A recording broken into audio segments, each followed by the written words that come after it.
Caleb Morrison walked into class with a perfect score on his science test, but instead of praise, his teacher leaned close and whispered, "NASA isn't for people like you." The class laughed. Caleb froze, and in that single moment, his dream shattered, or so they thought, because what happened next would put his name where no one expected it.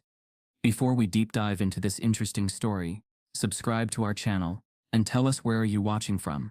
Share in the comments below. Caleb Morrison had always looked at the sky differently. At just 13 years old, he could name every constellation visible from his backyard in Pine Hollow, Alabama. A sleepy, overwhelmingly white town with one traffic light, one grocery store, and one school where difference was barely tolerated, let alone celebrated. The other kids rode bikes and played football.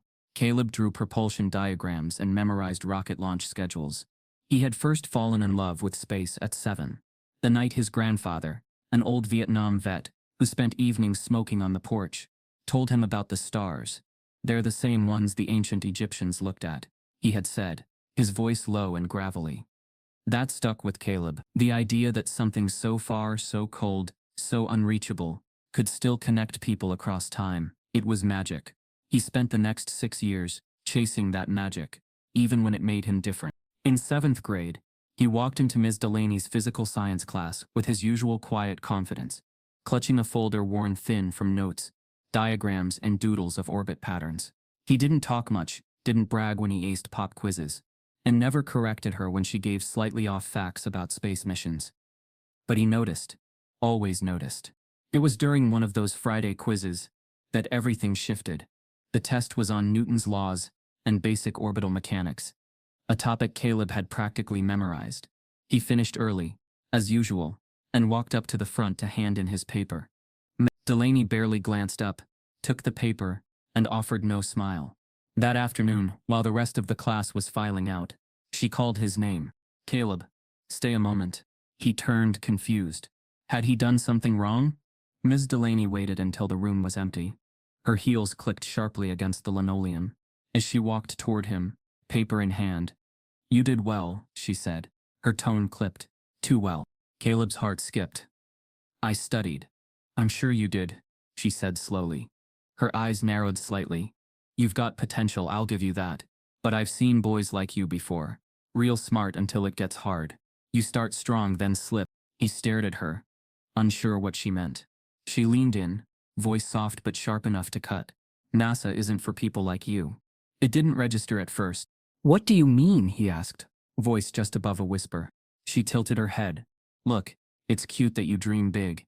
But space science, aerospace engineering, those fields are competitive, political, not exactly built for someone with your background."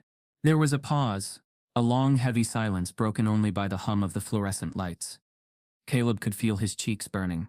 He wasn't dumb. He knew what she meant. You people. Not built for. He walked out without saying a word. Not because he didn't have anything to say, but because if he did, he wasn't sure he'd stop. That weekend, he didn't touch his telescope. He didn't open his science notebook or sketch rocket stages in the margins of his composition book. Instead, he stayed in his room, headphones on, trying to drown out the voice in his head. At school, nothing changed on the surface. Ms. Delaney still called on him less than others, even when his hand was the only one raised.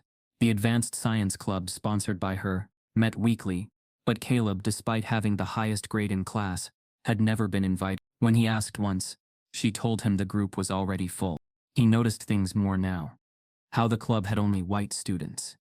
How the teachers praised students like Chase Langley for asking questions. Caleb had answered weeks before. How the counselors directed black students towards sports scholarships, even when their transcripts screamed otherwise. His mother, Monique, started picking up on the change in him. Caleb had always been quiet, but now he was distant, dull, like something in him had been unplugged. One day after school, she found him sitting on the front porch, legs crossed, staring blankly at the gravel road. The sunset bathed the trees in burnt orange, but his eyes were heavy. "Everything all right, baby?" she asked. He nodded too quickly. She sat beside him. "You still love the stars?" He didn't answer. That night, she knocked gently on his bedroom door. No answer. She opened it to find him asleep at his desk, notebook open, a pencil still in his hand. She flipped it gently. It was covered in equations and a sketch of a satellite in low Earth orbit. At the bottom, scribbled small and angry, "Not for people like me." She felt something twist in her chest. The next morning, she drove Caleb to school herself. As they pulled up, she spotted Miss Delaney standing near the side entrance, sipping coffee. Monique turned off the ignition. "You go on in," she said, voice tight. Caleb hesitated. "Mama, it's fine, I'll be in soon." He walked off slowly, backpack slung over one shoulder. Monique got out, heels clicking on the sidewalk just like Miss Delaney's had. "Miss Delaney," she said, approaching with polite steel in her voice. The teacher turned, blinking. "Oh, hello. I was hoping we could talk about something you said to my son." Delaney's face didn't change, but her shoulders stiffened slightly. "If this is about grades, it's not, it's about what you told him. About NASA." The teacher smiled tightly. "Ah, I see. Look, I only meant to manage expectations. You know, be realistic." "Realistic," Monique repeated, voice hardening. "Yes, well," Delaney said, taking a step back. "We both know the statistics." Monique's eyes narrowed. "You're right, I do. And I know my son's 1 in a million. Which makes it your job to make sure he doesn't forget it. Not remind him where you think he belongs." She turned and walked away before the teacher could respond. Inside, Caleb stood by his locker, eyes on the floor. Monique walked past him without a word, but not without purpose. She had decided something. That night, Caleb sat at the kitchen table doing homework when he overheard his mother on the phone in the other room. "I want a meeting. With the principal. And the superintendent if necessary." A beat. "I'm not asking. I'm telling you. This isn't going to be ignored." He looked up, the ache in his chest shifting into something else. Something sharper. He was still staring at the hallway when Monique came out, looking exhausted but lit with a quiet fire. "Get some rest," she said, brushing a hand through his curls. "We've got things to fix." But just as Caleb started to feel hope stir again, something strange happened at school the next day. His latest quiz, which he was certain he'd aced, was marked with a glaring red C. He blinked at the paper, then looked up. Miss Delaney stood at the front of the room, sorting through files, but she wasn't hiding the faint smile curling at the edge of her mouth. Caleb gripped the paper, heart pounding. Something had shifted. And this time it wasn't just words. It was war. Caleb's mother overhears part of the conversation and decides to confront the school. Monique Morrison had never liked the PTA meetings. Not because she didn't care, but because she knew exactly how they worked. Rooms full of soft-spoken avoidance, polite language, and quiet coded prejudice. Everyone claimed they wanted what's best for the kids, but it was always the same kids they meant, and Caleb was never one of them. But this meeting, she came prepared to shake that silence. Held in the Pine Hollow Middle School library. The room smelled of weak coffee and laminated paper.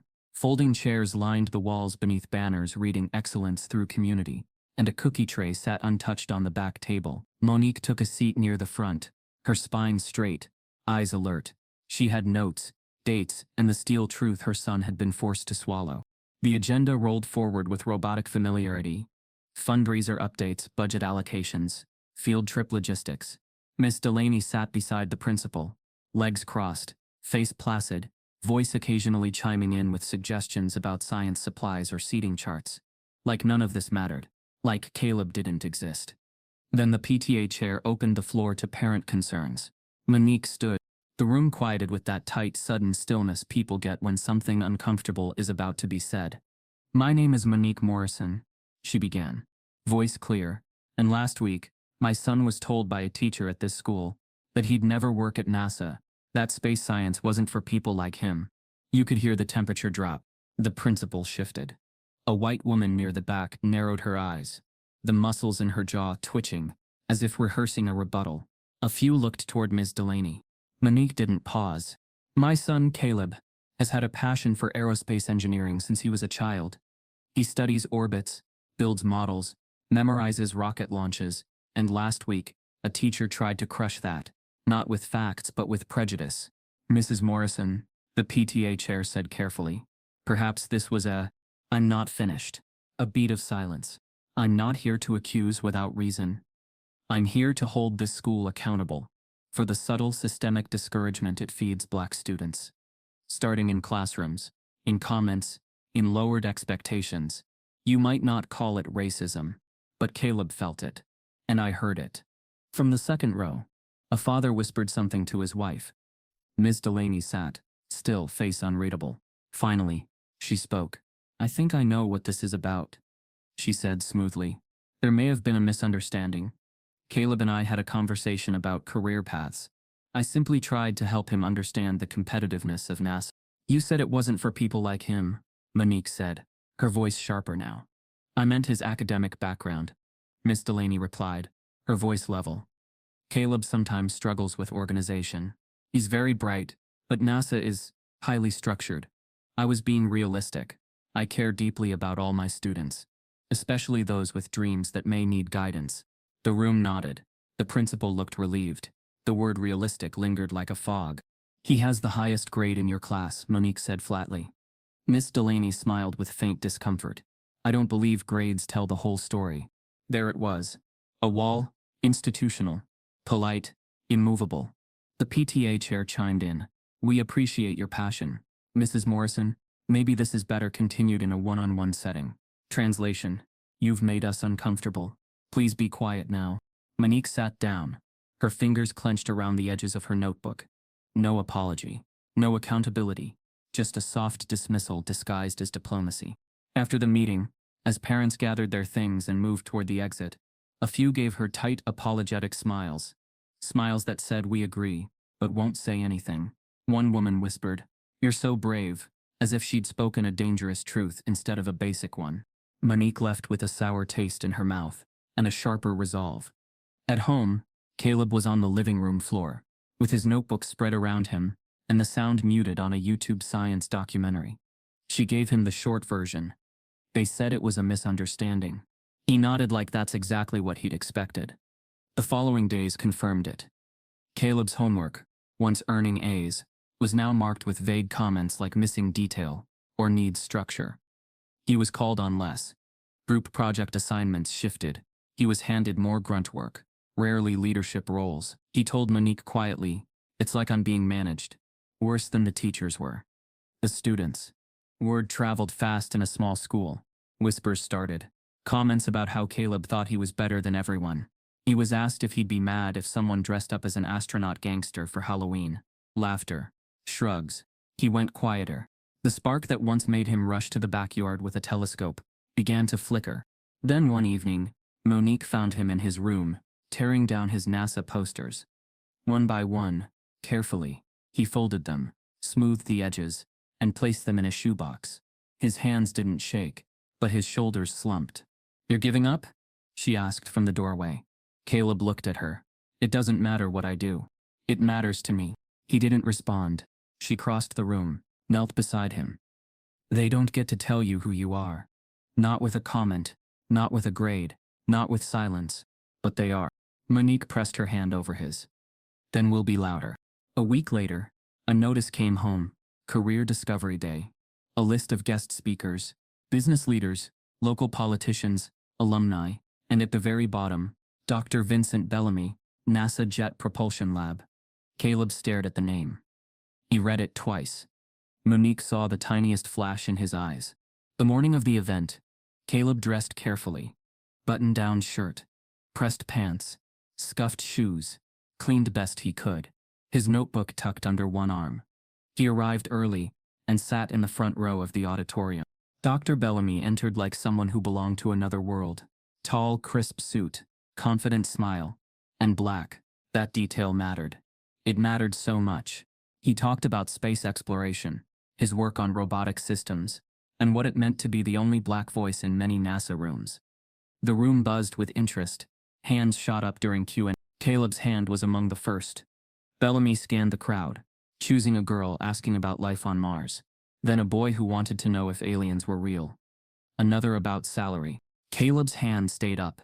He leaned forward, locked eyes, waited. Bellamy looked his way, paused, then turned to a student in the back row. Last question, he said. Caleb lowered his hand, heart sinking. Afterward, as the students filed out, Caleb remained seated. Dr. Bellamy gathered his things, chatting briefly with the staff, Ms. Delaney among them. She laughed at something he said, placed a hand on his arm. He smiled, then he looked up. For one brief moment, he met Caleb's eyes, and then turned away. Monique was waiting in the car. "How was it?" she asked, as Caleb slid into the passenger seat. He didn't answer. He looked out the window, and back in the school building, through the tinted glass, Ms. Delaney stood watching them both, expression unreadable. A visiting NASA scientist speaks at the school and ignores Caleb's raised hand. After the crushing silence that followed Career Discovery Day, Caleb Morrison stopped eating in the cafeteria. What was once bearable had become unbearable. The whispers weren't even whispers anymore. "There goes Space Boy," someone said one day behind his back. Another called him Black Neil Armstrong and laughed like it was an insult. He started slipping into the library during lunch, not the main section. That was loud with book clubs and distracted aides. Caleb wandered further back past the dusty nonfiction shelves, behind the mobile bookcases rarely moved. And one day, tucked behind a crooked doorway with a rusted latch, he found a small, dimly lit back room. The air was dry and smelled like old paper and neglected dreams. Stacks of outdated textbooks lined the walls. There was no computer, no overhead light, just a flickering desk lamp someone had forgotten. But it was quiet. It was his. That's where he found it. A large cardboard box, nearly crumbling, labeled Career and Technical Ed, 2007. Inside were pamphlets on welding, vocational schools, and quick start job paths. But at the bottom, covered in dust and yellowed at the edges, was something that didn't belong. A NASA brochure. It was old. A glossy photo of a young black woman, in a blue flight suit, stood next to a space capsule, arms crossed, eyes bold. NASA internships, for the next generation of explorers. The cover Caleb froze. Inside were pages of information, most outdated, sure, but full of promise. Handwritten notes filled the margins. Perfect for honors kids. Look at early entry and encourage underrepresented apps. It was clear someone had once believed in kids like him, someone who no longer worked at this school. Caleb folded the brochure into his notebook like it was sacred. And from that moment, he had a new routine. Every day he returned to the back room. He read ancient issues of Popular Mechanics, cross-referenced rocket engine diagrams, and studied the chemical composition of fuel systems. He borrowed books under fake names to avoid Miss Delaney noticing a pattern. He downloaded public NASA white papers on his phone, screen cracked and overheating.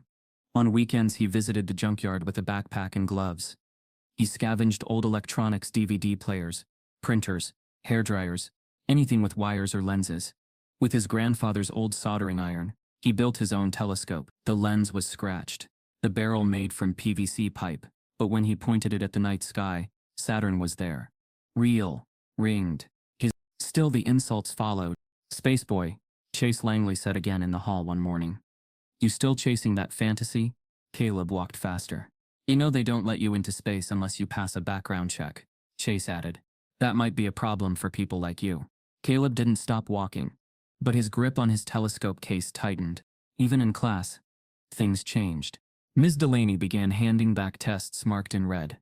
Incomplete. See me, off topic, even when the answers mirrored those in the back of the textbook. His grades dropped from A's to C's overnight.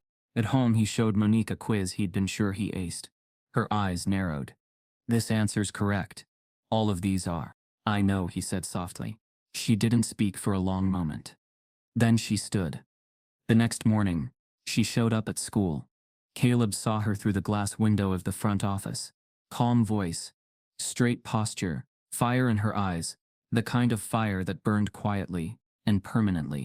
But the grade never changed. Caleb doubled down in secret. His backroom sanctuary became a laboratory. He tested light refraction through broken camera lenses, wrote up project plans. He discovered a flyer buried in an old manila folder. 2025 Alabama Regional Science Fair. Open to individual submission. No school sponsorship required. He filled out the form by hand, built a project proposal around his telescope and self-created tracking system, labeled it Project Vision, low cost, student-designed celestial locator, mailed it without telling anyone. Then he waited. The letter came 3 weeks later. "Congratulations, Caleb Morrison. Your project has been accepted for presentation at the Alabama Regional Science Fair.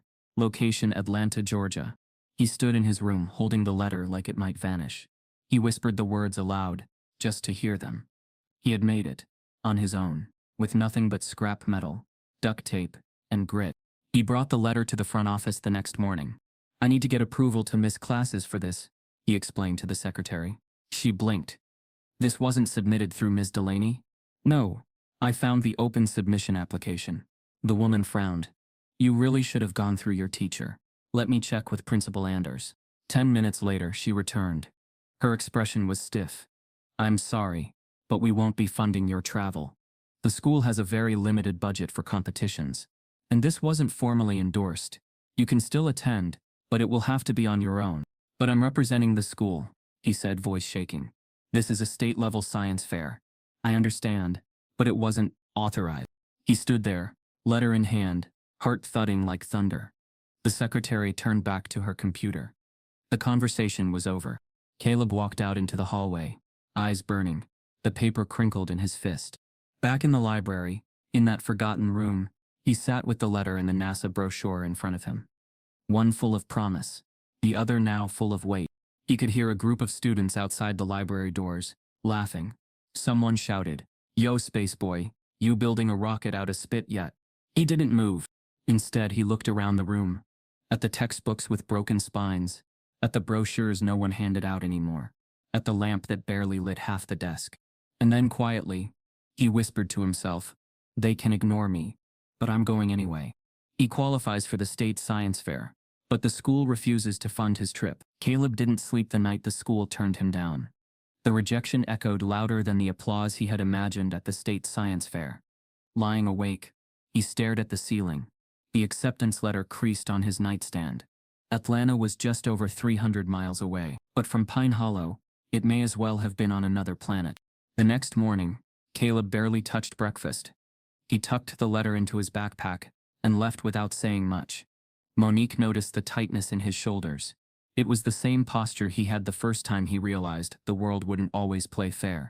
After school, he sat at the kitchen table, the letter unfolded before him. Monique leaned on the counter nearby, arms crossed. "They won't help?" she asked softly.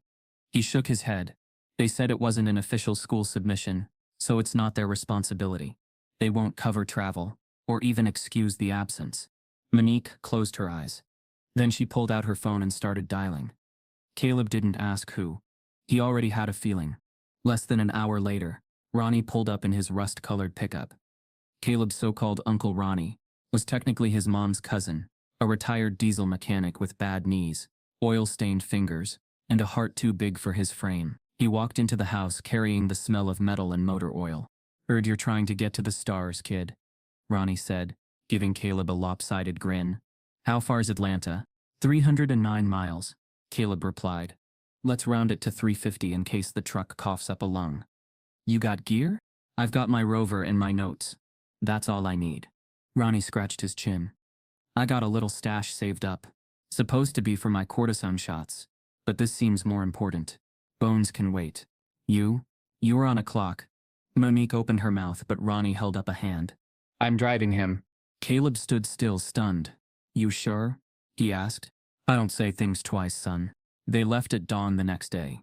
Caleb loaded the rover prototype into the truck bed, an awkward contraption of PVC, scrap metal and a camera salvaged from an old security system. It sat beside Ronnie's tool chest, and a jug of antifreeze. The road to Atlanta was long and winding. Ronnie filled the silence with stories about engine failures, his glory days at the county garage, and what it meant to fix something broken.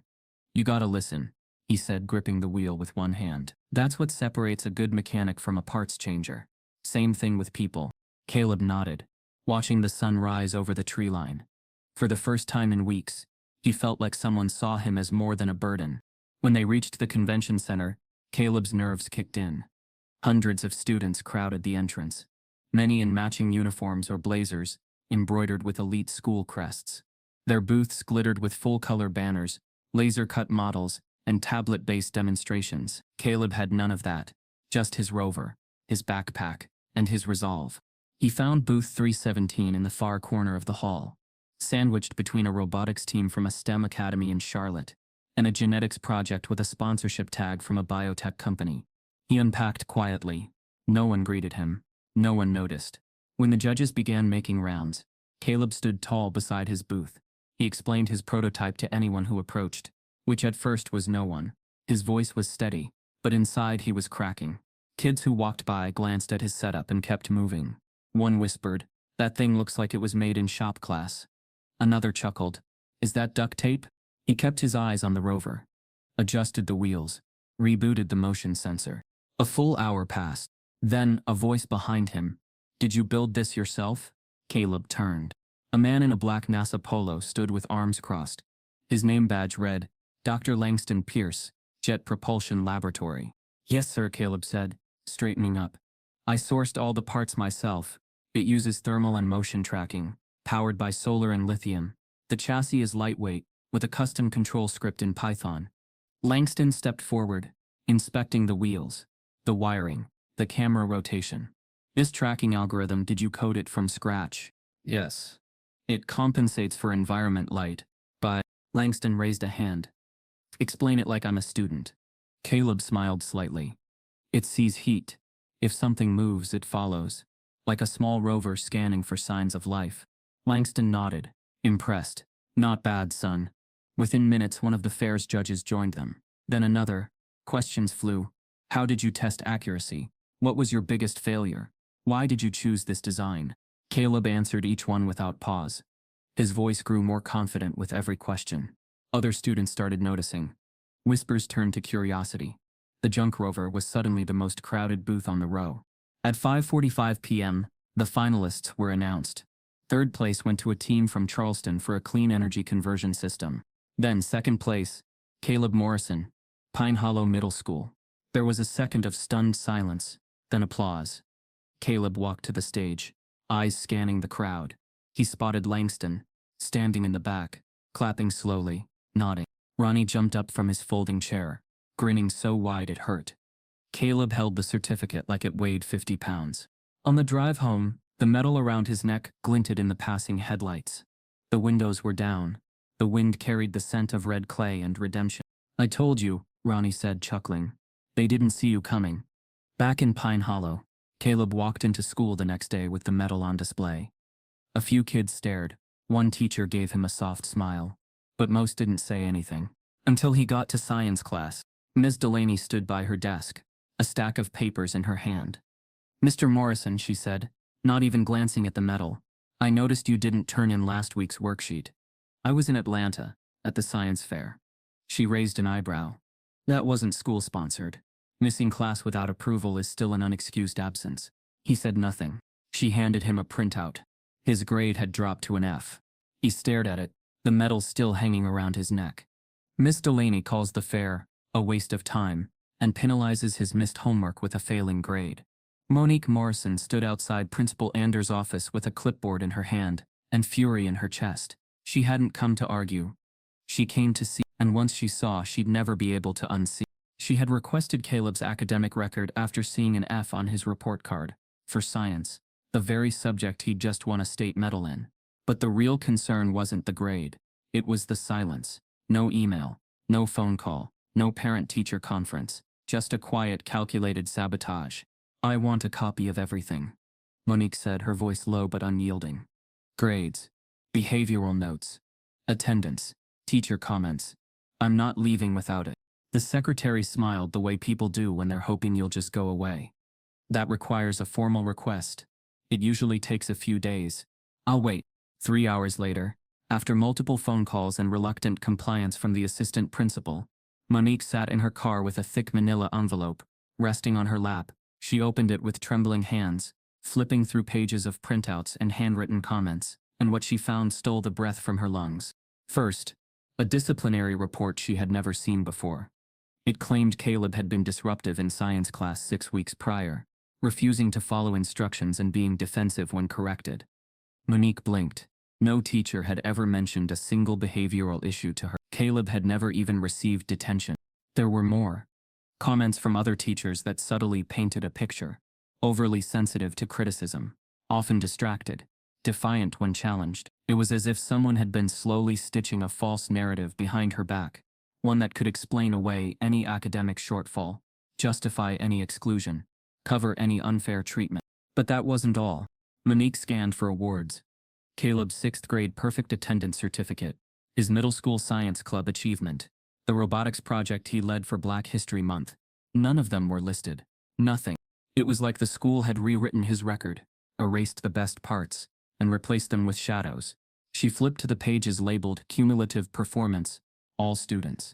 Her hands paused, names she recognized, other Black students in Caleb's class. One was described as having behavioral tendencies, another as underachieving, despite potential, a third, emotionally reactive. She checked notes for white students with similar records. Talkative, enthusiastic, creative but unfocused, needs structured motivation. Same behavior, different language. Her stomach turned. This wasn't a mistake, it was a pattern. That night, Monique stayed up late, drafting a formal complaint. She documented everything: scans, notes, the mismatched language, the hidden reports. She wrote with precision, legal clarity, and moral fire. She addressed the letter to the district superintendent, the county school board, the local chapter of the NAACP, and the Office for Civil Rights. Then she clicked send. Days passed. Then a week. Nothing. No acknowledgement. No email. No call. At home, Caleb had grown quieter. He didn't mention his telescope anymore. The science fair medal, once proudly hung on his door, now dangled on a doorknob like a forgotten accessory. He spent more time alone, his sketch pad full of half-finished diagrams and crossed-out math problems. One night, Monique found him sitting on the back porch, shoulders hunched, notebook beside him unopened. "They buried me," he said, his voice almost a whisper. Monique's chest tightened. "No, baby." But the next day brought something unexpected. In his locker, Caleb found a plain white envelope. No name, no return address. Inside were 4 folded sheets of paper, printouts of scholarship and summer program opportunities, all STEM-focused, all for low-income or underrepresented students. One was for a competitive, all-expenses-paid summer program at MIT. Caleb's heart thudded. He looked around the hallway. No one was watching. That night, he read every detail, then read it again. "MIT?" Monique said, raising her eyebrows when he showed her. "That's big. I don't know if I'll get in, it's competitive. Everything worth doing." He worked on the application for 3 days. He didn't ask Miss Delaney for a recommendation. He knew better. Instead, he asked Ronnie, his uncle, who wrote a passionate handwritten letter about a boy who built machines from scrap and saw futures in the stars. In his essays, Caleb poured himself out. He wrote about building a telescope from trash, about teaching himself Python, about what it meant to be told you didn't belong, and choosing to believe otherwise. He uploaded his science fair video, attached his designs, and clicked submit. 2 weeks passed. Then an email pinged his inbox. "Congratulations, you've advanced to the finalist round for the MIT Future Scientists Summer Institute. Final confirmation is contingent on transcript verification." Caleb ran down the hallway. The email pulled up on his cracked screen. Monique hugged him. For a moment, they allowed themselves to feel it. Possibility. But 3 days later, a second email arrived. "We have not yet received transcript verification from your school. We've followed up twice. Please be advised that incomplete applications cannot be advanced past the finalist stage." Caleb froze. Monique called the school office.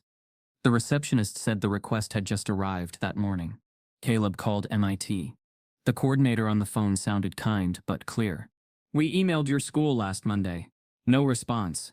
Without the transcript, we can't move forward." Monique's voice shook with rage. "They're doing this on purpose." Caleb's shoulders sank. The light he'd fought so hard to reignite flickered again. The window for submission was closing. Fast. The school forgets to send his transcripts, putting his acceptance in jeopardy. The email from MIT had felt like a gut punch. Caleb read it 3 times, each line sharper than the last. "We have not yet received transcript verification from your school. We've followed up twice. Please be advised that incomplete applications cannot be advanced past the finalist stage." No matter how many times he reread it, the meaning didn't change. The door that had opened, just a crack, was already swinging shut. Monique wasn't surprised. Infuriated, yes, but not surprised. She'd seen how this worked. Bureaucracy with a polite smile. Racism wrapped in red tape. She called the school again and again. No one answered. She left voicemails, emailed the front office, the counselor, the superintendent, attached documents, made sure the subject line said urgent. But silence echoed louder than any reply. She drove to the school. The receptionist claimed the email must have been filtered into the wrong folder. They never reached us, she said, flipping through a logbook. Monique stared at her. Do you realize this could cost my son his chance at MIT? The receptionist didn't blink. We'll process the request now. But Caleb wasn't waiting anymore. With no guarantee MIT would reconsider, and the school subtly undermining his every step, he did something that felt like giving up, but was really a move of survival. He got a job. The Valero gas station on the edge of town needed a part-time cashier. The pay was barely above minimum wage, and the hours were long after school. Caleb stocked shelves, cleaned bathrooms, and swept parking lots, all while carrying an envelope in his backpack labeled MIT. Every dollar he earned went into it. He stopped eating lunch. Instead, he drank water and read behind the counter during slow hours. One book sat beside the register every shift. Orbital Mechanics for Engineering Students. Yellowed pages, dog-eared corners. His bookmark was a folded science fair flyer. One slow Thursday evening, a customer walked in. Older man, dusty baseball cap, mechanic's hands, grease under the nails. He grabbed a black coffee and a scratch-off, then noticed Caleb's book. You studying that? The man asked. Caleb nodded. Yeah, you know what a delta V budget is? Caleb smiled faintly. Velocity change needed for orbital transfers. The man raised an eyebrow. Haven't heard that outside a lab in 20 years. I'm Caleb. Mr. Bradley, he said, extending a hand. Used to be propulsion tech at Lockheed. Retired. You got plans? Trying to go to MIT, Caleb said. If I can get there. Mr. Bradley tapped the book. You free Sunday mornings? Usually. Come by. I've got old schematics, manuals, stuff collecting dust. Maybe they'll do you more good than me. That Sunday, Caleb biked to a small house near the county line. The garage looked like a time capsule. Blueprints of rocket nozzles, diagrams of fuel systems, mission patches pinned to the wall. They talked for hours. Mr. Bradley explained concepts Caleb had only guessed at. He pulled out vintage NASA calculators, ran simulations on paper, told stories of engineers who had built Apollo parts by hand, and later watched shuttles roar into space. You don't need $1 million lab, he said. You need someone to believe you're worth building. Caleb went back every Sunday after that. With Mr. Bradley's help, he reapplied to MIT. They used a different contact email, resubmitted everything, with a new reference letter, handwritten on engineering graph paper. Monique printed and mailed the transcript herself. Certified. Signed for. Then they waited. Another week passed. Then two.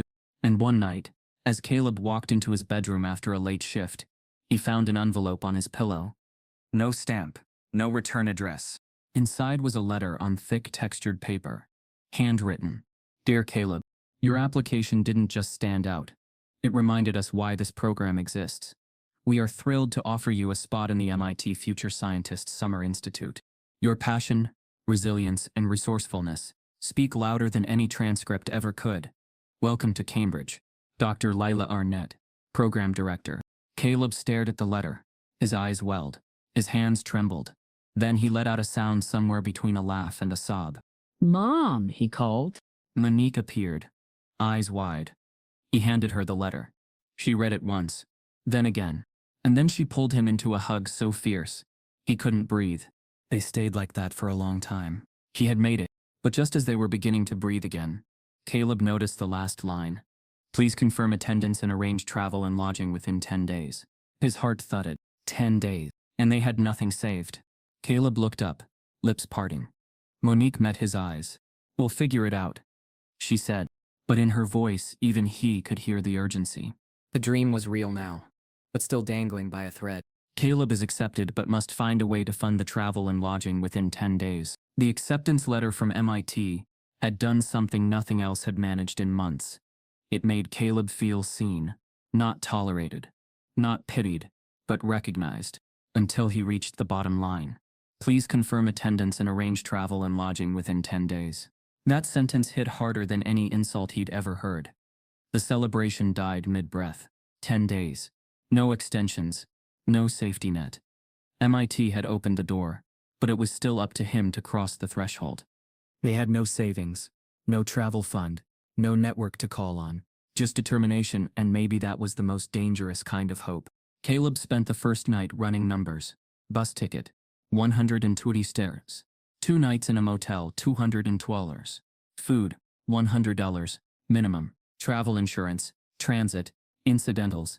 The total was just under $800. The cost of a future. He emailed every local business within 20 miles. Gas stations, dentist offices, funeral homes, grocery stores, car washes. He explained the opportunity, included a link to the program, and asked humbly for help. He received 3 replies. One said, "We're focusing on local causes." Another said, "Good luck." The third didn't even personalize it, just an automated response. "Your inquiry has been received." Monique set up a GoFundMe with a picture of Caleb holding his telescope. In 3 days, they raised $96. The comments included one anonymous message: "Smart kid. Wish I could give more." That one stung most. A stranger believed in him, but couldn't change his fate. He knocked on doors, flyer in hand. One woman peered through the screen and said, "Oh, you're the science kid. I thought you graduated already." Another asked, "What's in it for me?" A third looked him up and down and said, "MIT. Aren't they more into robotics now?" But Monique didn't quit. She made calls to old coworkers, cousins in other counties, her hairstylist's brother-in-law who once owned a laundromat, anyone who might listen. Her voice was always calm, but Caleb could see the cracks in her eyes, in her hands, in how she stared at the unpaid light bill when she thought he wasn't watching. That's when Caleb pulled out a notebook and started listing addresses. He borrowed a lawnmower from Ronnie and mapped out every yard within walking distance. He printed signs at the library: reliable, cheap, fast, lawn mowing, $10 to $20. He taped them to light poles, corner stores, and the community center bulletin board. The first day, he mowed 3 lawns. The second, 5. By day 3, he was averaging 7 a day. His palms blistered, his back ached, and the heat left salt stains on his shirt. But the money added up. He kept it all in an envelope in his sock drawer, labeled MAT in thick marker. Monique offered to match whatever he raised, but Caleb refused. She had already done more than anyone. By day 5, he had $280. It wasn't enough, so he did something that made his chest tighten. He sold his telescope, the one he built from scrap and salvaged parts, the one he used to track Venus and dream about Saturn, the one he used to prove he was worthy of more than his zip code. He posted it online with a note: "Custom-built student-made telescope, great for education or first-time stargazers." A man from Montgomery bought it for $150, said he'd use it for his daughter's science class. Caleb didn't ask her name. He just watched as the man drove away with his future in the back seat. Later that night, he cried into his pillow. The next morning, he got up and mowed 5 more lawns. By day 8, then came the anonymous envelope. Left in the mailbox. No stamp, no note, just $100 in crisp bills and a sticky note that read, "For the kid reaching the stars." He didn't tell Monique until the next day. She just nodded, smiled faintly, and said, "That's Grace." On day 9, Ronnie came by with a brown paper bag. Inside, $60 in 20s. "Don't ask where it came from," he said. "Just use it." Caleb reached the total at midnight. He left on the 10th day, backpack in hand, ticket printed from the library's computer. Monique hugged him for 2 minutes straight before letting go. "Make them remember you," she whispered. "Not because you begged for space, but because you took it." The Greyhound took 18 hours. Caleb barely slept. He arrived in Boston before dawn, eyes gritty and body sore. He spent the first hour walking in circles outside the terminal to stay awake. Then he walked 4 miles to campus. MIT looked like something from another world. Futuristic buildings, students zooming past on scooters, voices in every language, clean, bright, buzzing with energy. Caleb felt like a visitor from a forgotten country. He checked into the Summer Institute, received a name badge, a notebook, and a temporary keycard. His dorm room was small but spotless. The bed felt like luxury. The Wi-Fi was faster than anything he'd used. The real awakening happened in the lab. His project team included 2 white boys from elite East Coast schools and a girl from San Francisco who had already designed drones for a nonprofit. They were friendly, but clearly came from a different world. One had an uncle on the MIT board. The other mentioned Yale casually. Caleb mostly stayed quiet. The assignment: develop a rover wheel design capable of adapting to uneven terrain in real time. The others brainstormed complex systems using active sensors and machine learning. Caleb just watched. Then he picked up a pencil and began to draw. A design based on origami tension bands. Passive adaptability. Lightweight, cheap to produce, and highly responsive to terrain shifts. When he finished, the girl looked over his shoulder and said, "That's actually brilliant." One of the boys asked, "Where'd you learn that?" He replied, "I watched ants.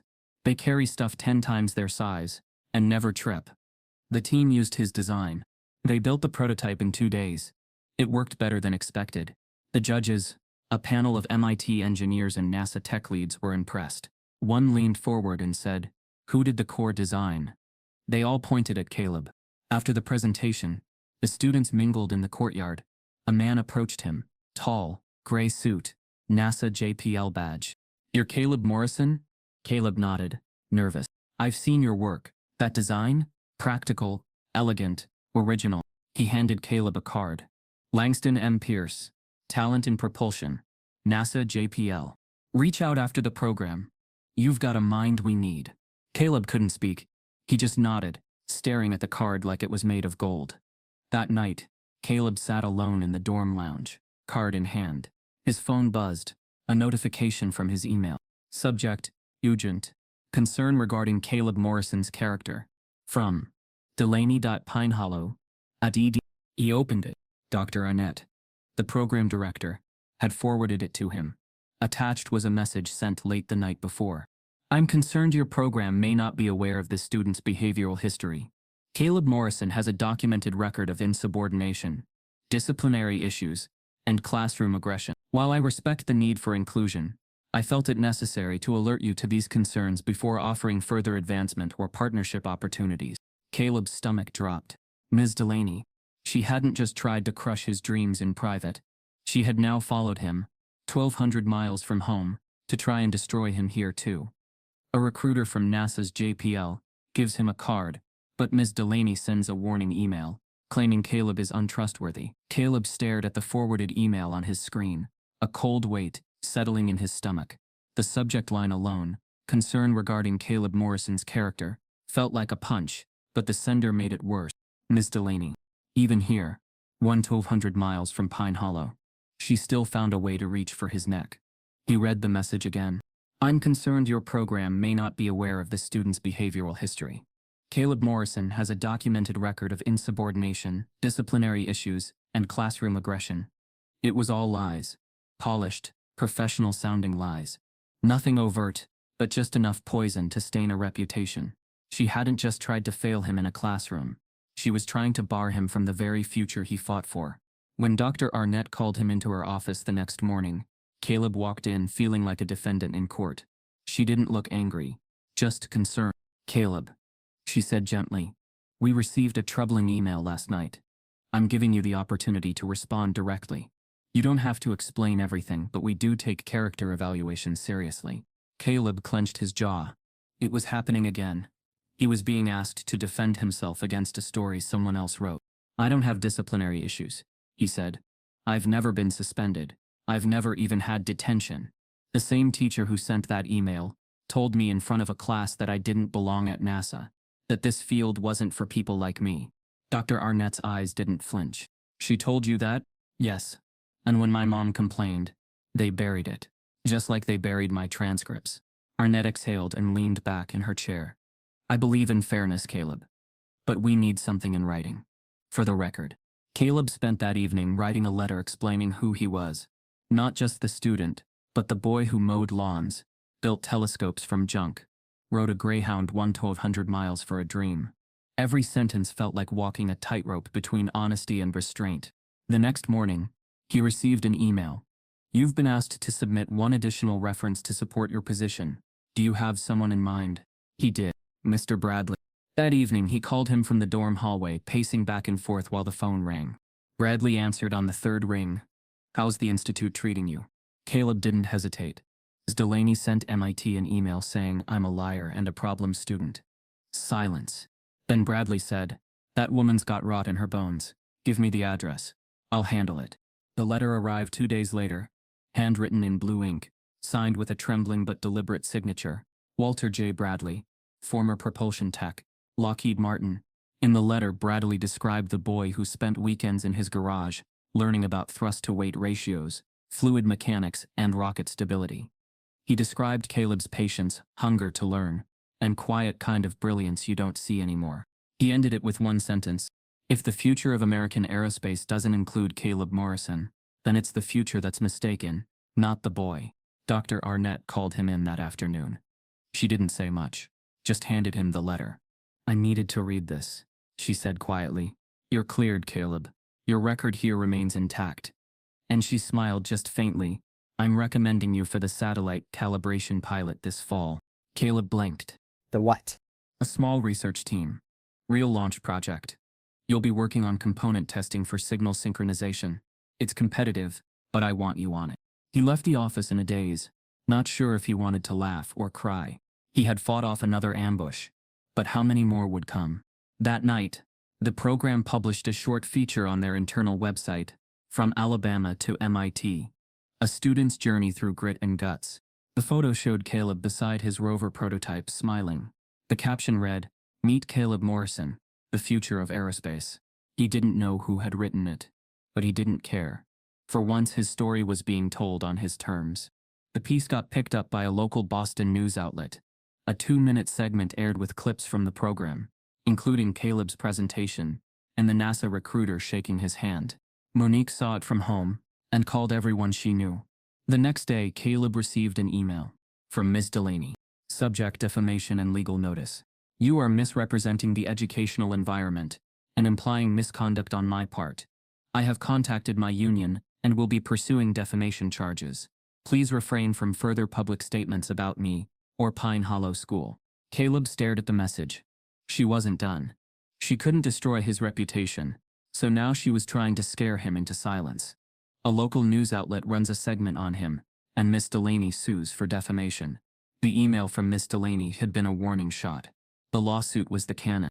It arrived as a certified envelope at Monique's door the following Tuesday, the paper stiff and official. The caption read, "Delaney v. Morrison, et al.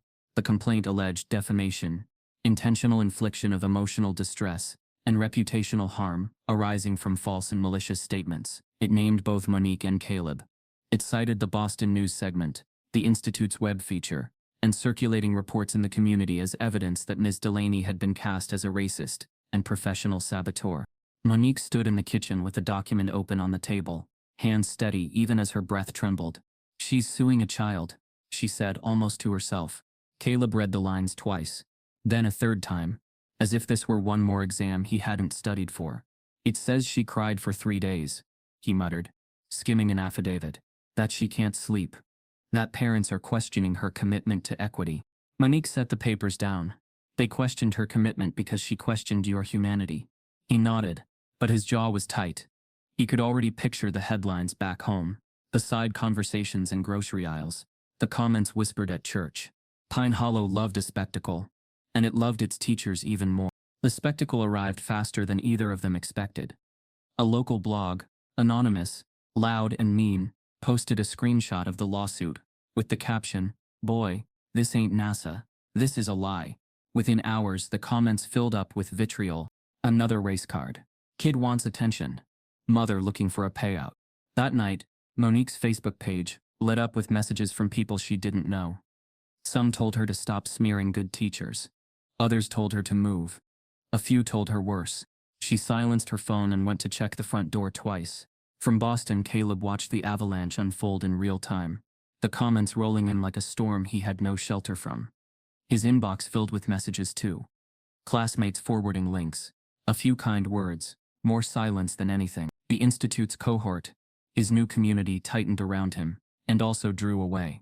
The group chats that had once buzzed with code snippets and late-night jokes now went quiet when he joined. At lunch, he sat at the far end of a long table, the chatter localized to the other end. He knew this feeling. This was the cafeteria back home all over again, but with better lighting and higher stakes. On the third day after the lawsuit was filed, one of his teammates approached him in the lab. Careful, like walking toward a wild animal. "Are you okay?" she asked, eyes soft. "I'm fine," he said, which wasn't true. Just some of the parents saw that segment. Mine asked questions. I didn't know what to say. She paused. I want to keep working with you. I don't know how much my school wants our name attached right now. Caleb nodded so he wouldn't have to speak. He had heard those words before, in 100 different dialects. You're brilliant, but you're expensive. By Friday, he considered walking into Dr. Arnett's office and handing back the satellite calibration assignment. It felt like a luxury he hadn't earned anymore. Not with a case hanging over him like a storm cloud. He could already hear the whispers. He's a distraction. He's a risk. He's a mess of headlines and trouble. That night, he called home. Monique answered on the first ring. Don't you dare quit, she said, before he could even form the thought into words. I'm not quitting, he lied. Then say it like you mean it. He didn't. He just listened to her breathe. Baby, she said, voice softening. When people want you small, they'll toss rocks and call it rain. You know the truth. I know the truth. Find one more person who knows it too. Then keep walking. After they hung up, he called Mr. Bradley. The old man didn't say hello. He just said, You still working? Yes. Then the rest is noise. Ms. Delaney is suing me. Noise, Bradley repeated. I spent 20 years in labs where half the room didn't want me there. You know how I kept my job? I brought them engines they couldn't deny. Build something they can't ignore. Even a judge has to listen to the hum of a truth that works. Caleb looked down at his notebook, the half-sketched calibration model, waiting for his hand. I'm trying, he said. Good. Now try louder. The next morning, a story broke in Pine Hollow's local paper. Beloved teacher sues student for defamation. The photo showed Ms. Delaney in a soft cardigan, eyes watery, the caption invoking words like dedication and decades of service. It quoted a parent who praised her no-nonsense style. It quoted another who said the town was being held hostage by outsiders' agendas. It didn't quote Monique. By noon, Monique's workplace received 3 phone calls. Is it true she's raising a troublemaker? Is she the one suing the teacher? She closed her office door and breathed in a square. 4 counts in, 4 hold, 4 out, 4 wait, until the walls stopped moving. Midweek, the institute administrators pulled Caleb aside. We want to be clear, Dr. Arnett said. We stand by you, but we need to manage media inquiries. She spoke gently, carefully. The words did their best to land softly, and still felt like gravel. He nodded, grateful and bruised. The hearing came 2 weeks later. A preliminary session about whether the suit would proceed. Monique borrowed a blazer from a friend. Caleb attended by Zoom, the court's camera cold and unforgiving. Ms. Delaney's attorney was calm and credible. This is not about race, she said. This is about a false narrative and a teacher's right to protect her professional reputation. Monique's voice, when it was her turn, was steady. This is about a boy who was told he didn't belong, and an adult who couldn't stand to be held accountable. The judge asked questions. The lawyers exchanged citations. The call ended with no decision, only a promise, ruling to follow. That night, Caleb received an email with the subject line, Statement of Interest, Dr. Langston Pierce. He clicked. It wasn't an email. It was a PDF, an amicus-style letter addressed to the court, submitted by a NASA engineer on personal time. The first line read, I met Caleb Morrison at the Alabama Regional Science Fair. I observed his work, his demeanor, and the way he was ignored until the data he built spoke for him. Caleb kept reading. The letter didn't attack Miss Delaney. It did something more precise. It framed Caleb as a national interest, a promising mind with documented achievement, a student who had already influenced prototype designs at a major institute. It described how gatekeeping in STEM often wore polite clothing and came with clean vocabulary. It cited research about biased discipline referrals and their long-term academic impact. It called his story common enough to be unremarkable, and that is the tragedy. The close was a blade wrapped in velvet. If this court cannot distinguish between criticism and defamation, between accountability and attack, then we are not merely endangering a boy's future. We are squandering a nation's. Caleb sent the letter to Monique. She read it twice. Who is this man? She asked, breathless. The NASA engineer from Atlanta, he said. The one who stopped at my booth. You thank him, she said. And then you go build something his letter deserves. The ruling came the following week. Dismissed. The judge found no false statements in the news segment or in Caleb's own account. The court cited public interest, noted that the comments at issue were matters of opinion grounded in disclosed facts, and suggested professional disagreements do not equal defamation. It was not a sweeping victory, just a clean one.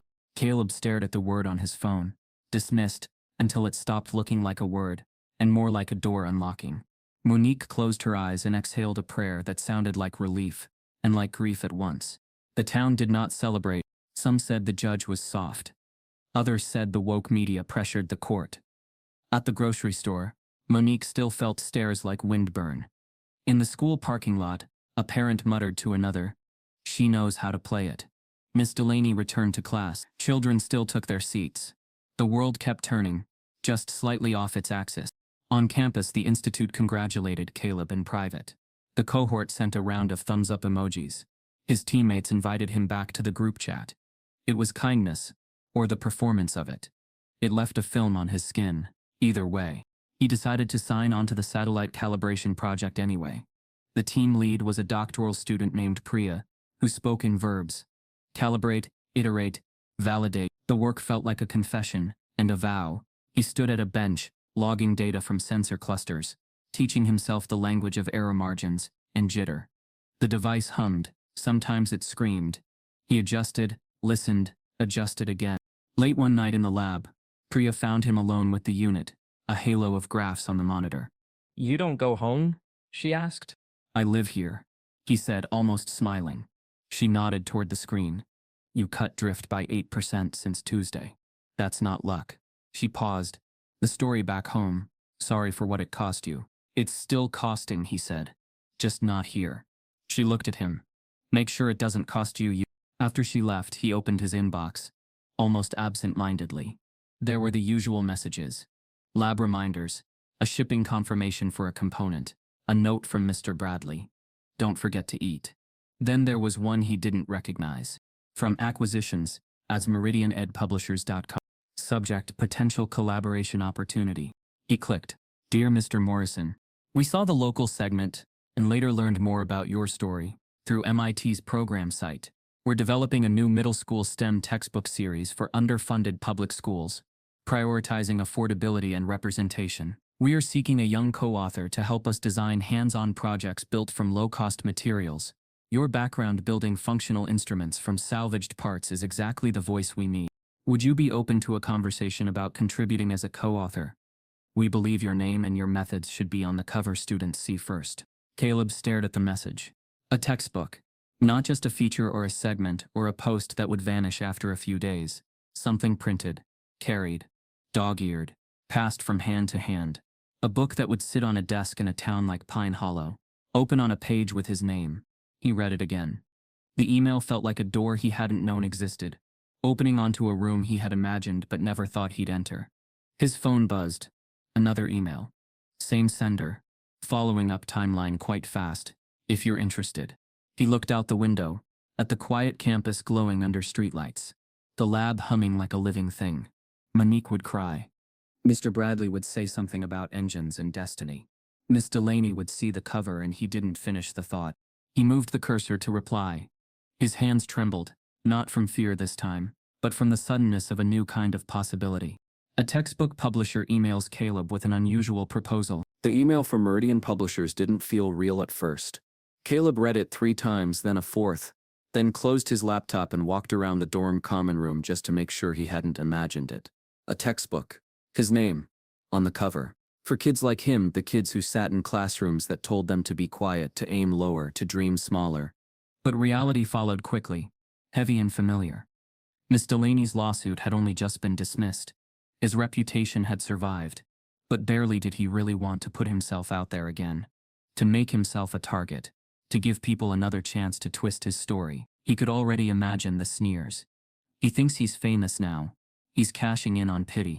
For 2 days he avoided replying. Every time he opened the draft window, his hands froze. When he finally called home, Monique answered on the first ring. "They want me to write a book," Caleb said flatly. She didn't miss a beat. "Then write it.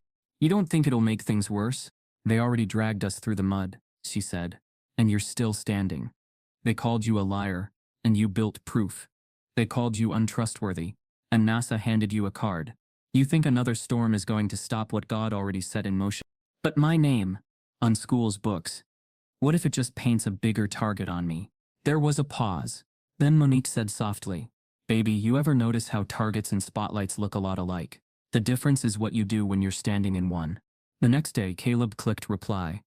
Meridian flew him to New York in August. Their office tower loomed high above the noise, but the meeting room was quiet, filled with prototypes of educational kits and bright mock-ups of classroom pages. A senior editor explained their vision. We want experiments kids can do with things they already have. Soda bottles, rubber bands, broken radios. Science that doesn't cost a fortune. Science that feels like it belongs to them. Caleb listened, still half doubting he was supposed to be in the room. Then he thought of his telescope made from PVC pipe, his rover built from scrap, his sketches drawn by flashlight in the library's forgotten room. I can do that, he said simply. They gave him 6 weeks. He worked from Boston, then back home in Alabama, filling legal pads with diagrams and step-by-step instructions. He tested everything twice, sometimes 3 times, to make sure it would work even if a kid only had duct tape and hope. His section became a series called Scrap Science. The editors loved it. When he sent the final draft, he expected silence. Instead, a week later, they emailed a mock-up of the cover. It read, Foundations of STEM, Exploring Science with Everyday Tools, by Dr. Karen Nwosu and Caleb Morrison. He stared at the file, unable to breathe. His name was there, not buried in acknowledgments, not hidden in fine print. On the cover, in bold. The rollout began quietly. A pilot shipment went to 3 schools in Alabama, 1 in Mississippi, 2 in Detroit.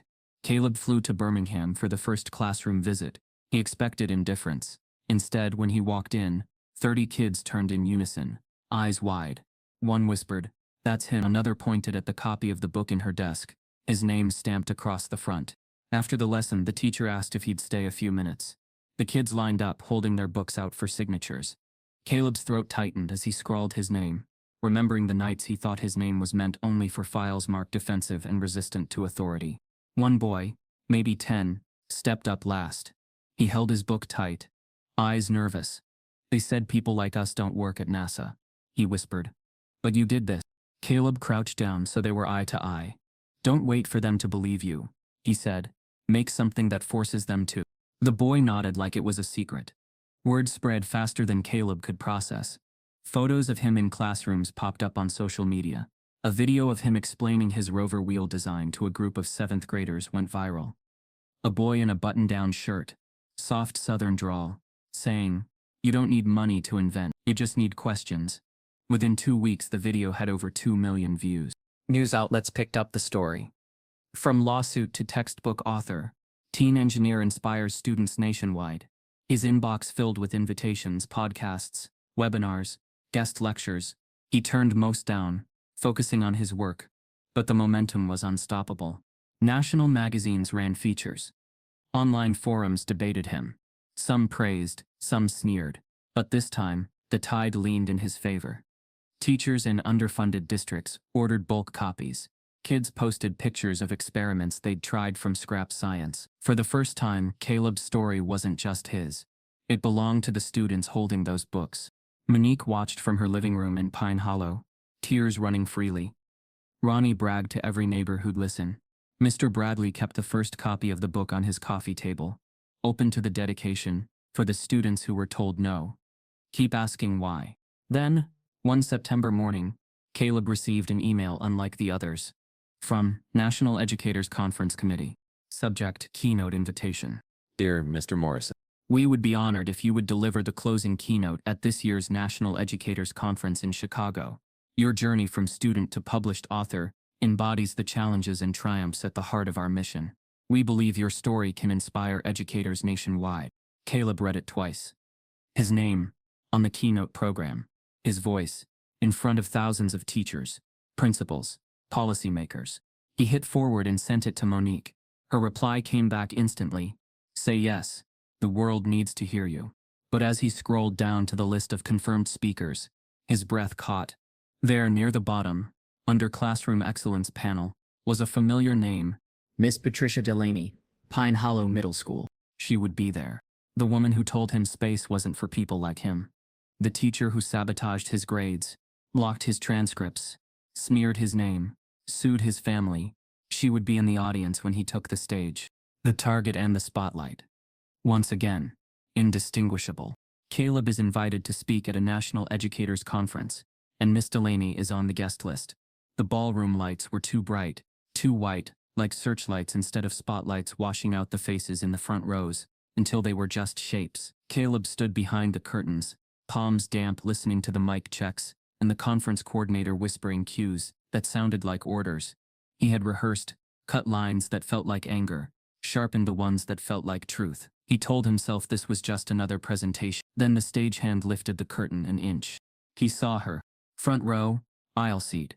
Hair smoothed into a careful wave, conference badge hanging from a soft blue lanyard. Ms. Delaney was smirking, chin tilted, like a woman who'd saved her best lines for the Q&A. Caleb swallowed, and the swallow felt like a decision. "Mr. Morrison," the stage manager said softly, "you're up." He stepped into the light. Applause started polite and grew warmer as faces snapped into recognition. Teachers who had bought foundations of STEM, district leaders who had watched the viral classroom video, graduate students who had followed his rover wheel prototype online. He crossed to the lectern, tucked his notes beneath the edge, and gripped the sides to steady the tremor in his fingers. "Good afternoon," he said. His voice sounded smaller than he felt. "My name is Caleb Morrison. I'm from Pine Hollow, Alabama. I'm a co-author of a new middle school STEM textbook, and more important than that, I'm a student who refused to accept silence as a syllabus." A soft laugh threaded through the room. Caleb didn't smile. He glanced down at the first line of his notes and ignored it. "I want to talk about truth," he said. "Not the big kind that gets printed in textbooks. The small, everyday truth that lives between adults and the children they teach. The kind that either builds a launch pad or bolts a lid on a life." He let the sentence breathe. He could feel his pulse in his thumbs. "When I was 13, he continued, "a teacher told me that NASA wasn't for people like me. She was calm. She was kind. She said it like a favor. A correction, like she was saving me from embarrassment I didn't yet know I should carry." That sentence became a shadow in my backpack. It followed me into every room. He heard someone in the third row exhale. A teacher's sigh, knowing and pained. "I was good at science," he said. "But good isn't a shield. I was moved out of opportunities without explanation. My grades dipped without reasons I could find.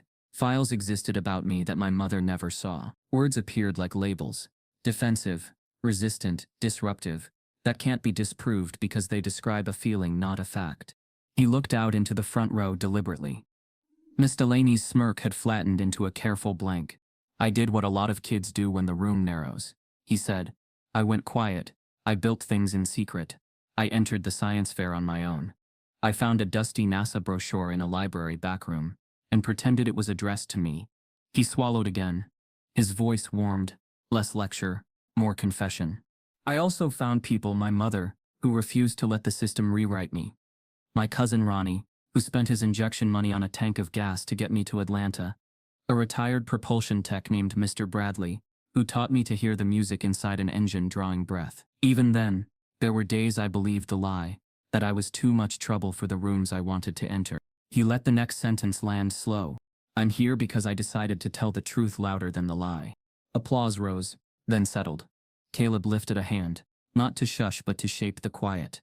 "Here's the part that can be hard to hear," he said, turning from the lectern, trusting the clip-on mic to hold him. "Bias doesn't always look like slurs. Sometimes it looks like policies applied unevenly. Sometimes it looks like a recommendation that never gets sent. Sometimes it looks like a teacher who says she cares deeply, and then writes an email to a summer program warning them you're untrustworthy." A murmur moved through the crowd, shock and recognition braided together. Caleb didn't name her. He didn't need to. "I'm not telling this to punish anyone," he said, and he felt the room lean in.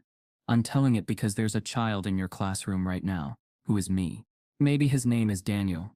Maybe her name is Aaliyah. Maybe they don't have a telescope built from PVC. Maybe their project is a poem or a circuit or a patient they want to become.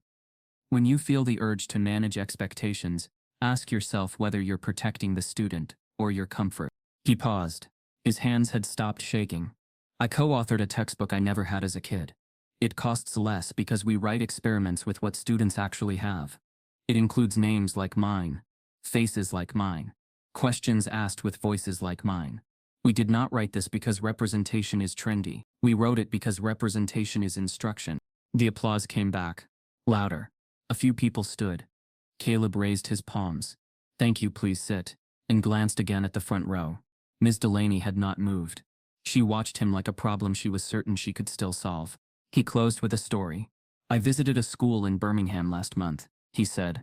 A boy waited until everyone else left. He held his book like a shield.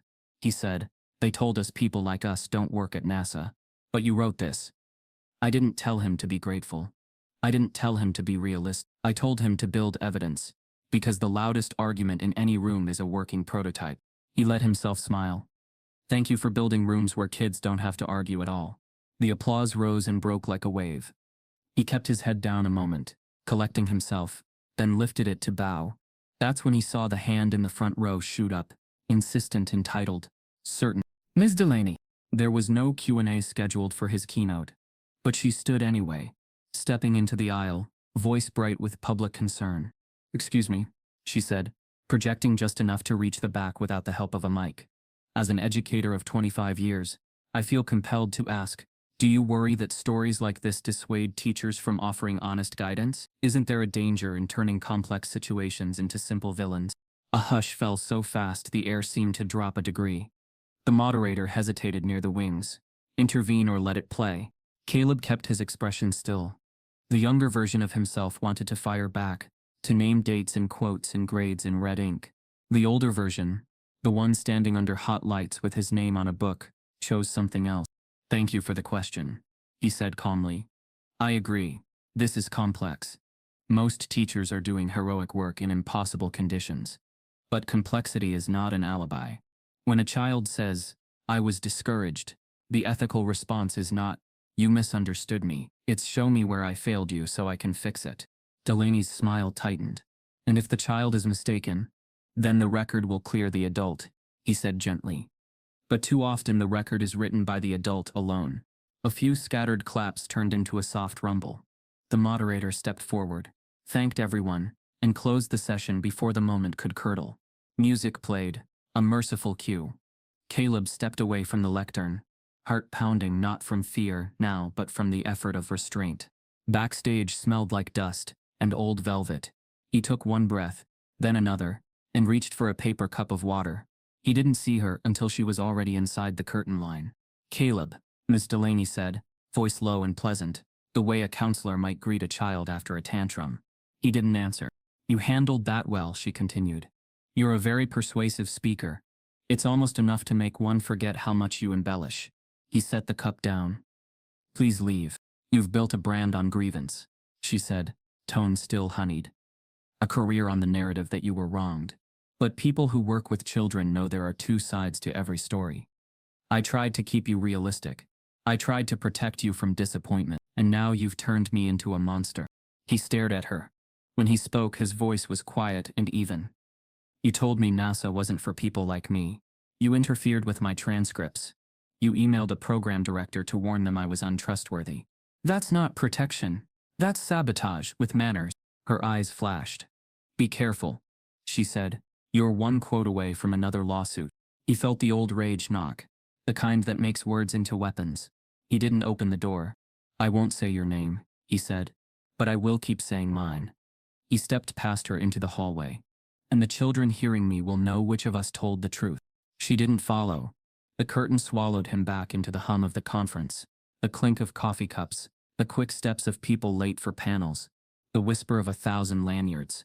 He barely made it 10 feet before a cluster of teachers surrounded him.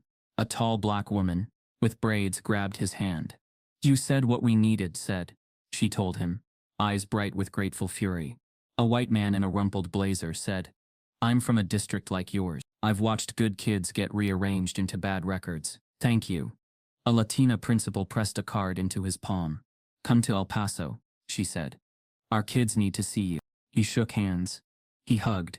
He tried not to cry. Somewhere in the tangle, Priya, the doctoral student leading the satellite project, appeared, laughing. You were surgical, she said. I've seen tenure defenses with less poise. Was I too much? He asked. You were exact, she said. We can work with exact. They funneled him toward the media area. A small camera crew from the conference recorded a quick interview.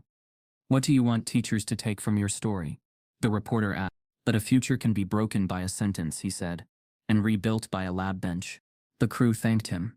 He drifted toward the service corridor to catch breath. That's where he saw the young woman with the red phone case, leaning against a pillar, thumbs flying. She looked up, startled to be noticed, then smiled shyly. I hope you don't mind, she said. I recorded part of your talk, especially that exchange. I thought people should hear it. He hesitated a heartbeat. Okay, he said.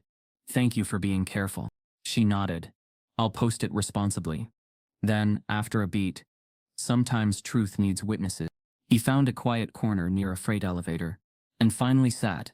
He texted Monique a photo of the empty stage, then typed, I did it. Her reply came back in seconds. You were born doing it. Caleb closed his eyes. For a moment, the noise of the conference blurred into a steady ocean. He thought of the library backroom, the dusty NASA brochure, the smell of cut grass, Ronnie's hands on a steering wheel, Miss Bradley's garage, Priya's clipped verbs, the boy in Birmingham holding a book like a shield. He thought of a sentence spoken years ago that had once sounded like a verdict, and now was just an artifact of a smaller world. His phone buzzed. A notification flooded the lock screen. Idea watch. Keynote stunner teen author calls out bias with manners at national conference. The exchange you need to see. Views 12.7K. He watched the numbers tick up like launch telemetry. Comments exploded. Teachers, students, parents, and the inevitable chorus of pushback. But the signal was clear through the noise. The video was traveling faster than anything he could ever have engineered. Another buzz. Then another. His messages stacked into a skyscraper of alerts. Priya texted, You're trending. Mr. Bradley. Told you the truth hums. Ronnie. Boy, you on TV? Monique, I'm proud of you. Eat something. Then a new email banner slid across the top of his screen, eclipsing everything else. It wasn't from a reporter or a principal or a publisher. From Langston Pierce. Subject. Step outside a second. Caleb's heart stuttered. He stood, legs suddenly light, and moved toward the glass doors that opened onto a small terrace, overlooking the city. The air smelled like rain and electricity. He stepped out, the phone warm in his hand, the ballroom noise muffled behind him. The device vibrated again. A call this time. Unknown number. California area code. He answered. Caleb. A familiar voice said, concise and bright, the way an engineer talks when the clock is running. It's Langston Pierce. You free to talk about an internship? The lights of the city blinked like constellations arranged just for him. He pressed the phone closer, pulse cinched to something larger. Yes, sir, he said. I'm free. The video trends nationwide and NASA calls. The call from Langston Pierce still echoed in Caleb's ears when the acceptance packet arrived by FedEx, NASA's logo pressed into the corner like a seal of destiny. He opened it slowly, like it might dissolve if he rushed, and inside was the line that made him sit down on the living room floor of his dorm. Congratulations, you have been selected as a JPL summer research intern. Signed to Mars Mobility and Terrain Analysis. He read it again, then whispered it out loud. Mars. The word didn't just mean planets and distance and dust storms. It meant he'd crossed the invisible boundary, drawn for him years ago. He had stepped beyond the words, not for people like you. The first time he walked onto the NASA campus in Pasadena, he had to stop at the gate, just to breathe. The security guard chuckled, scanning his badge. First day, first life, Caleb said softly. The campus smelled like sun-baked concrete and possibility. Buildings gleamed with glass and steel. But what drew him most were the models in the lobby. Rovers, satellites, tiny planets spinning on polished pedestals. He pressed his palm against the glass near the Perseverance mock-up. A boy who once soldered wires from broken VCRs now stood inches from machines that had touched Martian soil. Langston met him in the lobby. Firm handshake, eyes proud. Welcome to the place that didn't forget you, he said. The first weeks felt unreal. He shadowed teams adjusting prototype rovers, watched simulations of Martian terrain on massive screens, and sat in meetings where equations danced across whiteboards, like secret languages. At night he stayed late, filling notebooks with sketches. One engineer caught him once and asked, "Homework?" Caleb just grinned. "Practice." But he wasn't just practicing, he was creating. His team's task was deceptively simple. Design new wheel configurations that could adapt to sharp slopes and rocky terrain without draining too much power. Caleb thought back to the ant he'd studied in his yard, the way it shifted weight when carrying loads. He applied the same principle, drawing flexible segmented wheels with a lattice structure that bent but didn't break. Origami tires? One scientist asked, half amused. Origami survival, Caleb replied. The prototype worked. Better than expected. In simulations, his design climbed terrain, other wheels stalled on. Langston clapped him on the back during the demo. You just bought us an extra mile on Mars, he said. Caleb felt like his chest was about to burst open. With every step forward came shadows. The more his story spread, the more messages found him. Letters arrived at JPL, addressed only to the kid who spoke at the conference. Some carried encouragement. My son saw you on YouTube. He built his first robot last week. Others carried venom. Affirmative action astronaut. NASA's new pity hire. Caleb read them all. He taped the good ones above his desk. Let the bad ones pile in a box he refused to throw away. Each one was proof of who he was inspiring and who still wanted him erased. One evening, after reading a particularly cruel email, he closed his laptop and whispered to himself, "You're not talking to me. You're talking to the shadow of me." She planted. Saying it out loud dulled its power. The real turning point came in late August. His supervisor handed him a draft paper. Adaptive Mobility for Martian Rovers. A segmented wheel approach. Caleb flipped through and froze when he reached the author list. Langston Pierce, Dr. Hyjin Kim, Dr. Rafael Ortiz, and then, at the bottom, Caleb Morrison, his first co-author credit. He carried the paper to the courtyard, sat on the concrete bench, and stared at his name in the font NASA used for official publications. A boy who'd once been marked defensive in a school file was now a co-author on Mars research. That night he called Monique. "They put me on a paper," he said, voice shaking.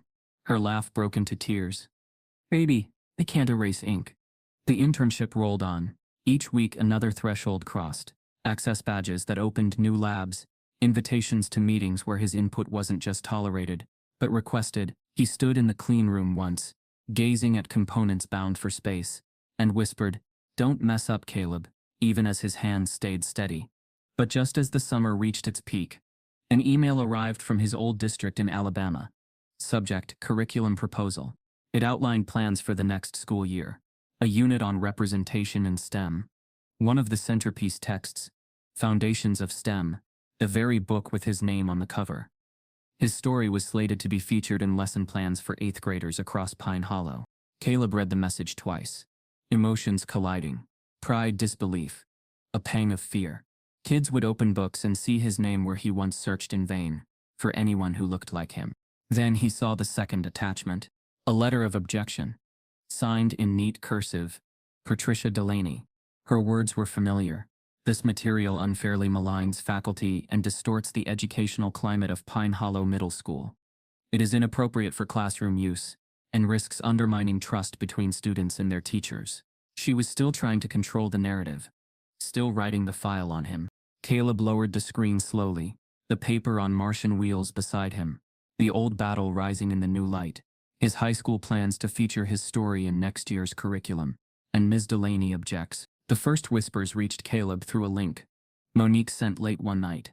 Pine Hollow board to review new curriculum amid parental concerns. The article was short, but the message cut sharp. Ms. Delaney had filed a petition to remove Foundations of STEM from next year's curriculum. Her claim was that the textbook mischaracterized the learning environment of Pine Hollow and portrayed staff in a defamatory light. Caleb stared at the screen, the irony heavy as stone. A book about opportunity was now on trial in the very place where opportunity had first been denied. The town hall was scheduled for a Thursday evening at the Pine Hollow Community Center. Folding chairs filled the basketball court, the hum of conversation thick with tension. At the front sat the 7 members of the school board, faces set in practiced neutrality. A microphone on a stand waited for whoever dared to step forward. Miss Delaney was the first. She wore another soft cardigan, voice pitched in the register of reason. "This is not about silencing a student," she began, eyes sweeping the crowd. "This is about balance. The narrative in this textbook undermines trust between educators and families.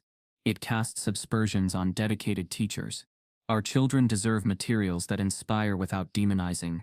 A smattering of nods came from her allies in the room. Caleb could almost hear the script. Professional, composed, polished enough to mask the wound underneath. But then a student barely 15 stood. Her voice shook at first but steadied as she leaned into the mic. My name is Jasmine Carter. I'm in 8th grade. I read the part about Caleb building a telescope out of trash. I thought, I could do that. For the first time, I believed I could be more than what people expect from me. You call that undermining? I call that hope. The room shifted. Murmurs of approval rippled. More students lined up. Some held copies of the book, pages marked with sticky notes and scribbles. A boy said, Miss Delaney told me once I was too loud for honors math. This book told me loud is not a crime. A girl added, I didn't know black engineers existed until I saw Caleb's name in print. Each voice landed like a stone in water, rippling outward. Monique sat in the back, hands folded, eyes bright with both pride and pain. She had fought so long for this, just the chance for kids to know they weren't broken for wanting more. Then, something unexpected.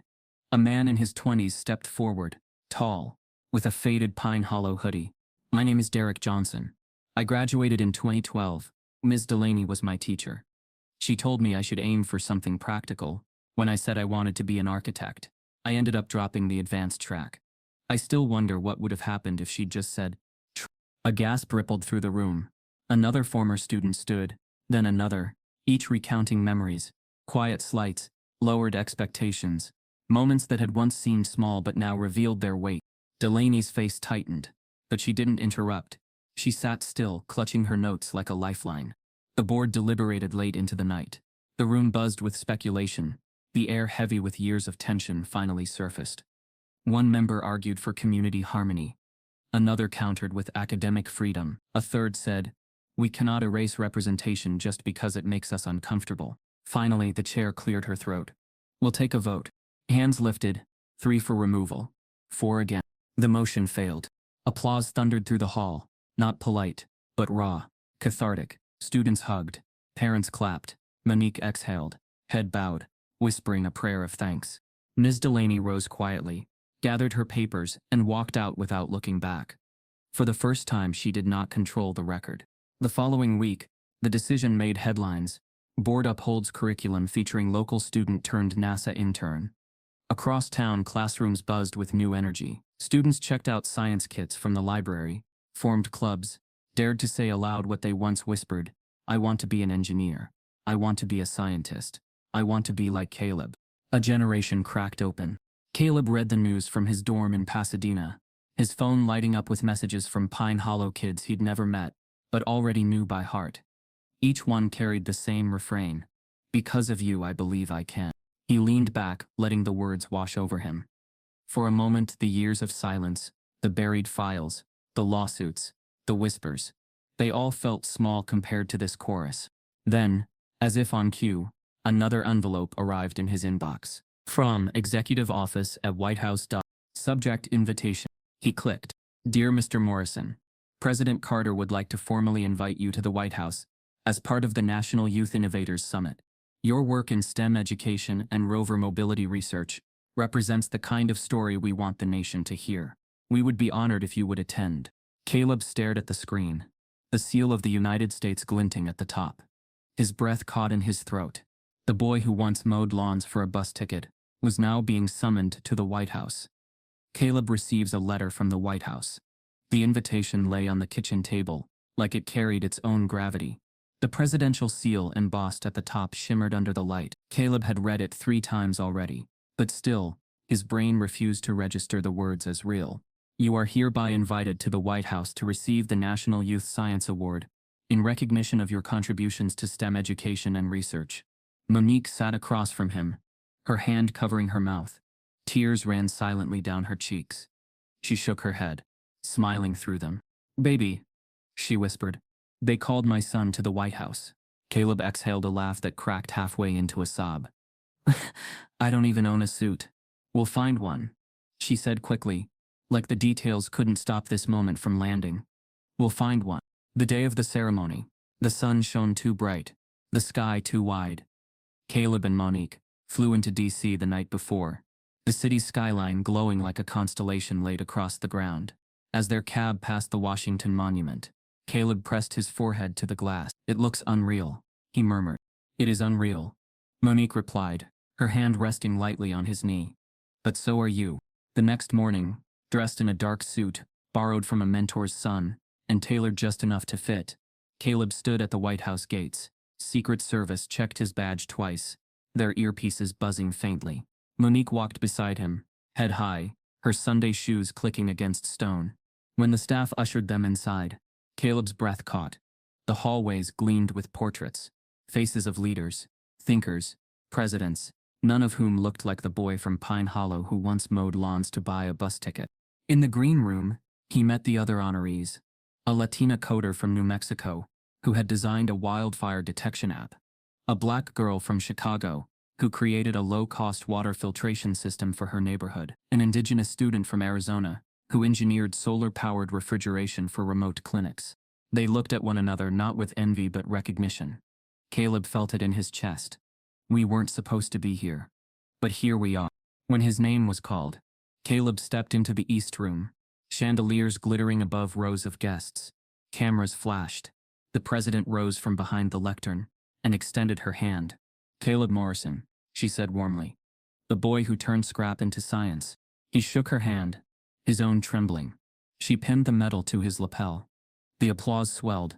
Diplomats, educators, youth from across the country clapping for the boy whose teacher once said space was not for him.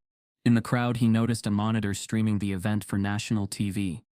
For half a second he pictured Miss Delaney's face somewhere back in Pine Hollow, watching. He imagined her expression, a blend of disbelief and denial, the smirk she wore when she thought she'd written his ending. The irony burned hot in his chest. When it was time to speak, Caleb approached the podium. The room went still. He gripped the sides, steadying himself. "I don't come from a place that believed NASA was an option," he began. "I come from a place where the library's science shelf stopped at 1987, where teachers told me to be realistic, where the word defensive lived in my school file like it was my middle name." The silence deepened. Cameras zoomed in. "But I also come from a place where my mother worked 2 jobs, and still showed up at every meeting, where my cousin drove 300 miles to a science fair, with money he didn't have, where a retired mechanic saw a kid at a gas station reading orbital mechanics, and decided to mentor him." His voice wavered, then strengthened. "I am not here because of one miracle. I am here because of 1,000 small acts of resistance to silence. And my story isn't rare. It's just rarely believed. There are kids like me in every district, in every classroom, waiting for someone to stop telling them what they can't do, and start asking them what they're already building." The applause was instant, then thunderous. He closed with one line. "The next rover to touch Mars may carry parts of my design. But the next scientist to design one might be a kid holding my textbook, wondering if space is for people like them.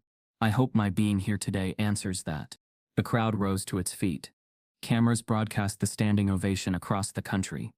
Caleb stepped back, dazed, as Monique wiped her face in the audience, her hands clapping furiously. That night, back in their hotel, Caleb and Monique sat on the bed in silence, the medal lying between them. Neither wanted to be the first to speak, afraid words might cheapen what they had just lived. Finally, Monique reached over and squeezed his hand. "I wish your grandma was here to see this," she whispered. Caleb nodded. "She is." They sat like that, until exhaustion pulled them under. When their flight landed back in Alabama 2 days later, Caleb expected quiet. He had prepared himself for whispers, stares, maybe even more online venom. What he didn't prepare for was the figure waiting on the porch. "Miss Delaney." Her posture was neat, her face arranged into a mask of calm, but her eyes burned with something darker, something that had not been erased by medals, dismissals, or votes. Monique stopped in her tracks. Caleb felt his chest tighten. The woman who had tried to write his life into a cautionary tale was standing on his doorstep, as if she still owned the right to dictate the ending. He returns home to find Miss Delaney waiting on his doorstep. Ms. Delaney stood on the porch like a ghost. Caleb hadn't invited, but always expected. Her posture was careful, her expression rehearsed. When she spoke, the words were even, almost clinical. "I was wrong about you." It wasn't an apology. "No, I'm sorry." No acknowledgement of the scars left behind. Just a statement, sterile and safe, as though saying it aloud might absolve her of the damage. Caleb stared back at her. For years he had replayed this moment in his head. Imagined shouting, imagined vindication. But now, standing here, with a White House medal in his bag, and his name on textbooks, he felt none of that. He only felt the distance. "You weren't just wrong about me," he said quietly. "You were wrong about every kid who looked like me." Her eyes flickered. She adjusted her purse strap. "I only wanted to prepare you for disappointment." "No," Monique interjected, her voice sharp as glass. "You wanted to clip his wings so he'd never try to fly. Don't confuse cruelty with realism." Delaney's lips pressed thin. She seemed smaller, diminished, but not repentant. "Well," she said, almost to herself, "it seems you did fine without my approval." She turned and walked back to her car. The conversation ended not with closure, but with an unfinished silence that carried all the weight of years. Inside, Monique exhaled, leaning against the door. Then she looked at Caleb and smiled. Not the smile of relief, but of pride. "You didn't let her define you," she said softly. "That's all the justice we need." Caleb nodded. "I don't hate her," he admitted. "But I don't forgive her either. Not yet." You don't have to, Monique said. Sometimes, the best answer is to keep living well. A week later, Caleb visited Pine Hollow Middle School. The halls were freshly painted, the lockers shinier than he remembered. He passed classrooms buzzing with chatter, until he reached the one that used to be his room. The door stood open. Inside, the walls were covered with posters. Katherine Johnson, Mae Jemison, Neil deGrasse Tyson, George Washington Carver. Across the front of the board stretched a banner, "STEM is for everyone." He stood in the doorway for a long moment. The room that once suffocated him now pulsed with possibility. Students bent over their notebooks, scribbling calculations. A young teacher he didn't recognize gestured animatedly at an equation on the board. Caleb smiled faintly, then walked on without stepping inside. The classroom didn't need him anymore. It had finally found its voice. Months later, a new edition of Foundations of STEM rolled off the presses. In a quiet Pine Hollow living room, a boy flipped open the book. His name was Daniel Delaney, Miss Delaney's son. His small fingers traced the bold print across the cover, by Dr. Karen Mosu and Caleb Morrison. He turned the pages slowly, eyes wide, lingering over the diagrams Caleb had drawn with kids like him in mind. Finally, he looked up at his mother, who was folding laundry nearby. "Mama," he asked softly, "can I work at NASA one day?" For a moment, silence filled the room. Miss Delaney froze, the shirt in her hands forgotten. Her lips parted, and something broke in her expression, something Caleb himself had never seen. She bent slightly toward her son, her voice almost a whisper. "If you work hard," she said, eyes glistening. "Like him." Yes, the words hung in the air. Fragile, unfinished. Not redemption, not forgiveness, but perhaps finally, the beginning of truth. The boy asks, "Mama, can I work at NASA one day?" And she whispers, "If you work hard like him." Too many dreams are killed in silence before they even begin. Caleb's story is proof that no one should ever decide a child's future based on the color of their skin. If you believe every voice deserves a chance to rise, type yes in the comments, and subscribe if this broke your heart.